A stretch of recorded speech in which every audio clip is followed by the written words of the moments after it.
बिस्मिल्लाहिर्रहमानिर्रहीम। एक छोटी सी वीडियो है जी, ये एक बड़ी अहम वीडियो है।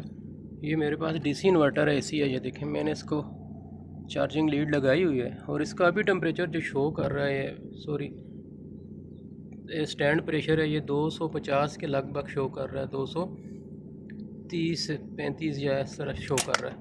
तो अभी अक्सर ये मसला आता है टेक्नीशियन को कि वो जब एसी को चलाते हैं तो कहते हैं कि इसका गैस ज़्यादा है, यानी रनिंग प्रेशर हमारा 130 और 140 या 120 होना चाहिए टेम्परेचर के हिसाब से। आउटडोर टेम्परेचर ज़्यादा होगा तो 140 तक भी चला जाता है। तो नॉर्मल वो कहते हैं 160 पे चल रहा है तो गैस कम करना शुरू कर देते हैं। तो इसका मसला ये होता है कि सबसे पहली बात ये याद रखें, ये डीसी कंप्रेसर जो हैं वो ये अंदर इंडोर टेम्परेचर के हिसाब से काम करते हैं।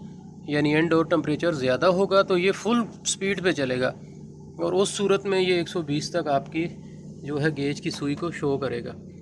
लेकिन जो ही आपका इंडोर टेम्परेचर डाउन होता जाएगा, कंप्रेसर की स्पीड स्लो होती जाएगी, तो जिसकी वजह से इसकी जो है वो कंपैक्शन जो होती है, जो कंप्रेसर दबा रहा है गैस को, वो कम होना शुरू हो जाएगी और गेज सुई यहाँ पे सो ना 160 150 तक भी शो करना शुरू कर देती है।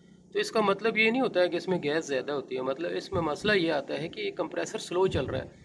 तो इस सूरत में आप कंप्रेसर के फुल होने का इंतज़ार करें या इंडोर टेम्परेचर को चेक करें, और या इंडोर जो अंदर रूम का दरवाज़ा है उसको खोल दें, खिड़कियों को खोल दें कि टेम्परेचर बढ़े, जिससे आपका जो है ना आपको सही गैस का चार्जिंग का अंदाज़ा हो सके।